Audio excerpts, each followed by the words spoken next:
Milosť vám a pokoj od Boha nášho Otca, od Pána Ježiša Krista. Amen. Slova písma svätého, na ktorých bude založené naše dnešné zamyslenie, a to v pokračovaní kázni docenta Jána Grešu, nachádzame napísané v Evaníliu podľa Jána v 7. kapitole vo veršoch 14 až 18 takto. Keď sa už polovica slávnosti minula, vystúpil Ježiš do chrámu a vyučoval. A Židia sa divili a hovorili: ako pozná tento písma, keď sa neučil? Ježiš im riekol: moje učenie nie je moje, ale toho, ktorý ma poslal. Keď niekto chce plniť jeho vôľu, rozozná to učenie, či je z Boha, alebo či sám od seba hovorím. Kto sám od seba hovorí, hľadá svoju vlastnú slávu, ale kto hľadá slávu toho, ktorý ho poslal, ten je pravdivý a nie je v ňom neprávosti. Toľko je slov písma svätého. Milé sestry a bratia, tento text nám predstavuje Pána Ježiša Krista ako učiteľa. Ježiš je o mnoho viac ako učiteľ. Je lekár, ktorý mnohým chorým vrátil alebo daroval zdravie. Je spasiteľ, ktorý mnohým rozorvaným bytostiam daroval novú celistvosť, integritu, vnútornú harmóniu. Je spasiteľ, lebo vykonal veľké dielo vykúpenia, ktoré má platnosť nie iba pre niekoľkých jednotlivcov, ale pre celý svet. Je Pán, ktorému je daná všetká moc na nebi i na zemi. Je Pán, ktorého mnohí prijali za svoju najvyššiu autoritu. Je sudca, ktorý hodnotí a bude hodnotiť všetky ľudské životy. Ale okrem všetkého toho je aj učiteľ. Prečítaný text z Evanielia podľa Jána nám dáva príležitosť sústrediť sa práve na túto stránku jeho osobnosti a pôsobenia. Vo svojej dobe nebol Ježiš jediným učiteľom. Ustanovizeň učiteľov Božieho zákona, rabínov, bolo pevnou súčasťou vtedajšieho židovského spoločenstva. Niektoré vonkajšie črty mal Ježiš ako učiteľ síce spoločné s vtedajšími rabínmi. Ale tieto vonkajšie podobnosti neznamenajú, že Ježiš bol jedným spomedzi mnohých izraelských učiteľov, že by ho bolo možné zameniť a nahradiť iným učiteľom. Nie. Napriek niekoľkým vonkajším podobnostiam je Ježiš Kristus učiteľ jedinečný, nezameniteľný, nenahraditeľný. Od vtedajších rabínov sa Ježiš odlišoval podstatnými charakteristickými znakmi. Jeho jedinečnosť si uvedomovali mnohí jeho poslucháči, v najhlbšom zmysle vedel o nej sám. A v čím plnšom zmysle by sme si mali jeho jedinečnosť uvedomiť aj my. V našom texte je veta: a Židia sa divili a hovorili: ako tento pozná písma, keď sa neučil? Ježiš na rozdiel od ostatných rabínov nechodil do školy k žiadnemu rabínovi a nebol ordinovaný ako rabín. V citovanej vete je vyjadrený údev. Ako dokáže Ježiš vysvetľovať písma, to, čo my poznáme ako starú zmluvu, keď neabsolvoval príslušné školenie? S tým je spojená, i keď nie jasne vyslovená, ďalšia otázka. Kde je pôvod jeho učenia, keďže nenadviazal na dlhú reťaz tradície učiteľov? Na túto otázku odpovedá Pán Ježiš: moje učenie nie je moje, ale toho, ktorý ma poslal.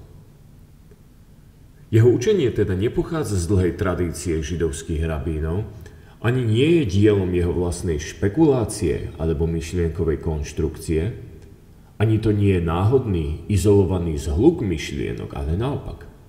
Má pôvod, ktorému niet páru. Má priamy pôvod v Pánu Bohu. Aj zákonníci Ježišovej doby budovali svoje učenie na Božom zákone. Ale už v samom tomto formulovaní zákona spoznal a kritizoval Ježiš určité Mojžišove ústupky pre tvrdosť ľudského srdca, ako sa to ukázalo napríklad v rozvodovej praxi. A okrem toho, To, čo urobili zákonníci v niektorých svojich výkladoch s Božím zákonom, považoval Ježiš za škandalózne. Povedal, že ľudským ustanoveniam neoprávnene pripisujú platnosť Božích prikázaní, alebo že rozličnými myšlienkovými úskokmi obchádzajú Božie prikázania. S ostrým sarkazmom ukázal, že sa sústredujú na malicherné veci a zanedbávajú, ignorujú to, čo je najdôležitejšie. Naproti tomu Ježiš, prichádzajúc od svojho nebeského Otca, zvestoval Božiu vôľu čistú, plnú, bez pokrivenosti a deformácií.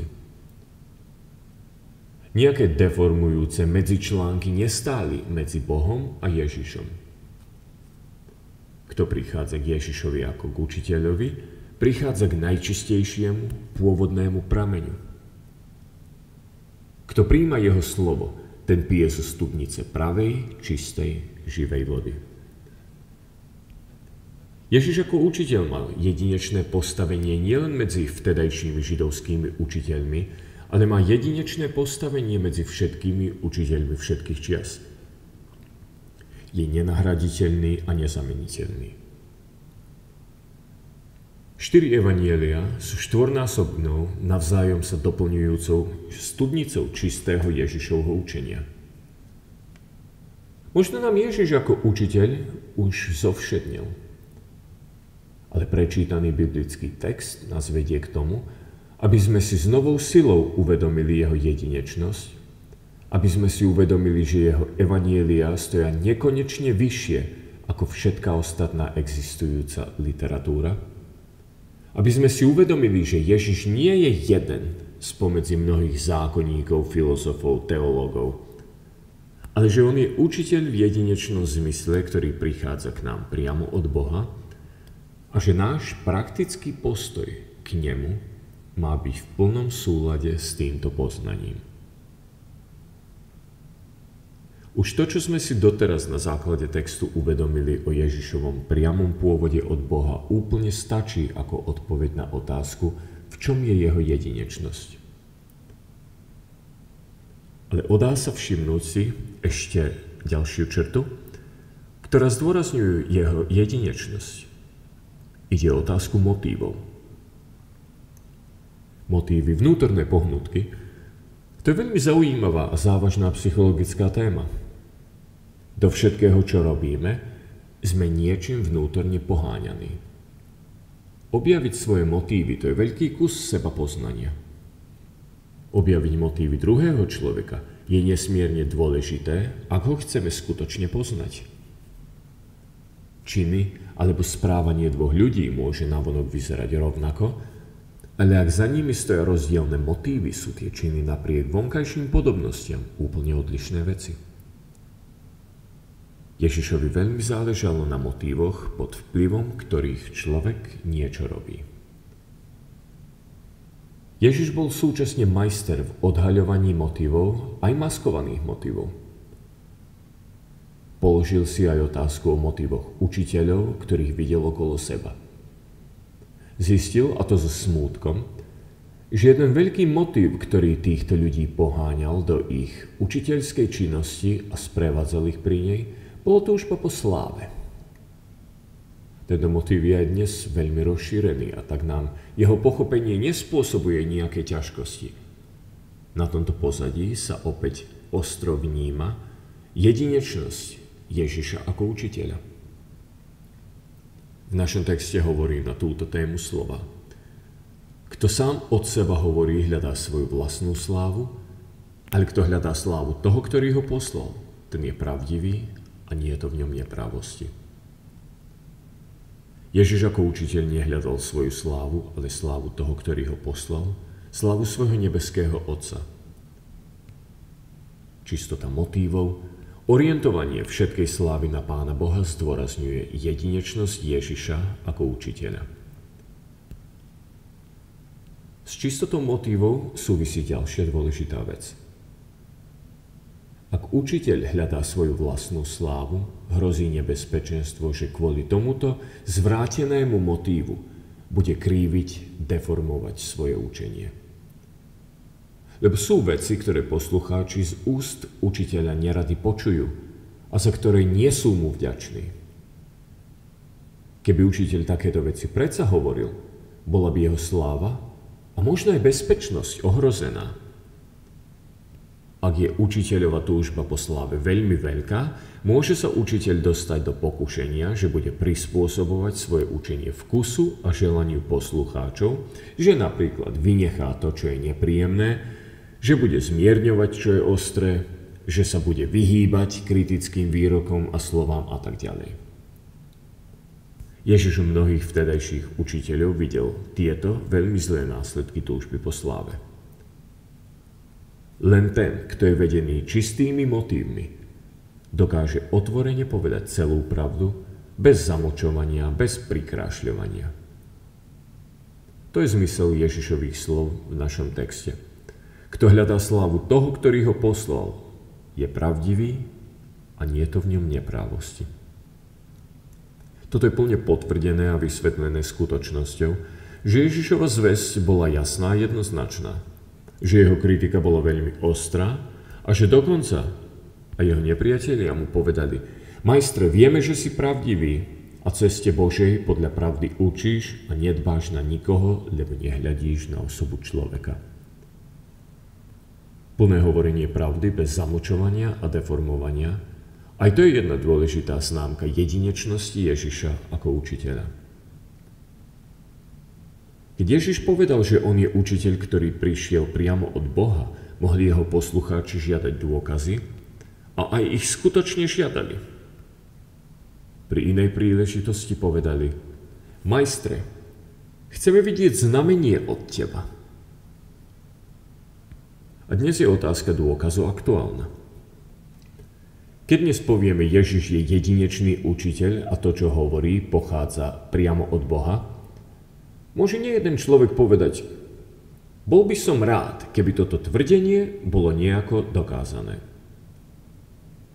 Odpoveď, ktorú dáva Ježiš, je prekvapivá. Keď niekto chce plniť jeho vôľu, to znamená Božiu vôľu, rozozná to učenie, či je z Boha. Teoretický dôkaz, podobný dokazovaniu v matematike, fyzike, chémii, neexistuje. Ale existuje dôkaz, ktorý sa nazýva dôkaz skúsenosťou. Špekulovať o Ježišovom učení, či je ono správne alebo nesprávne, či je z Boha alebo nie je z Boha, to nie je primeraný prístup k tomuto učeniu. Správny prístup je iný. Vyskúšať v praxi, vyskúšať v každodennosti života jednotlivé prvky Ježišovho učenia. Len tak sa Ježišovo učenie dá naplno pochopiť, len tak sa dá dokázať Boží pôvod Ježišovho učenia. Len ten, kto cíti, že je obklopený Božou láskou, získa pre seba dôkaz o pravdivosti Ježišovej vety, že Boh miluje človeka.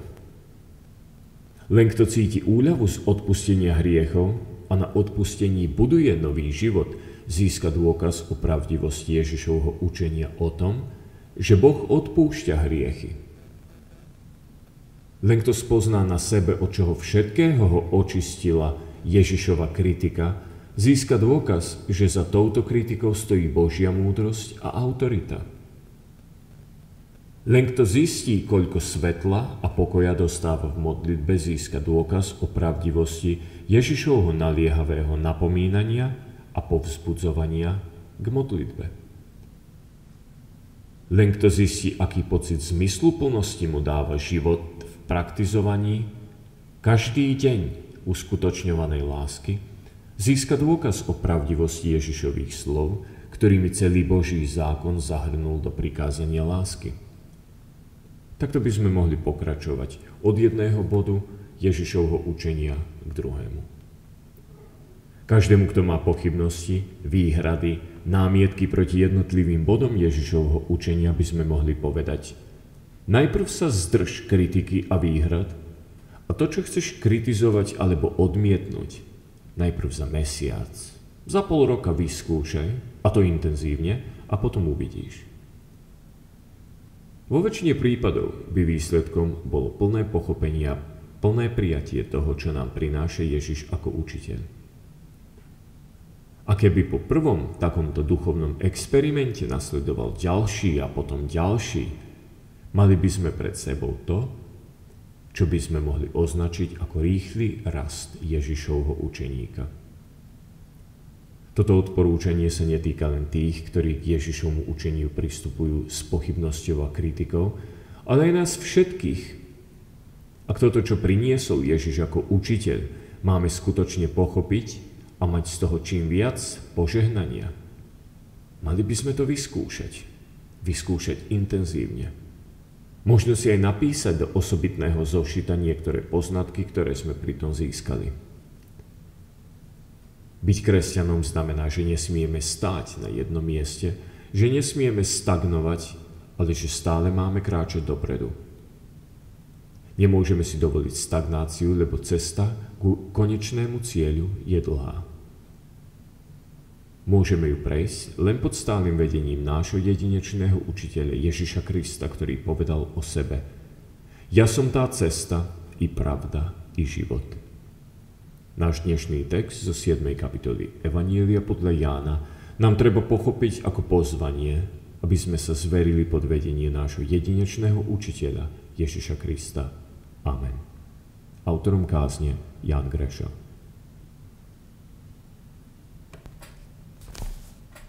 Skloňme sa teraz k modlitbe a v duchu a v pravde sa pomodlíme.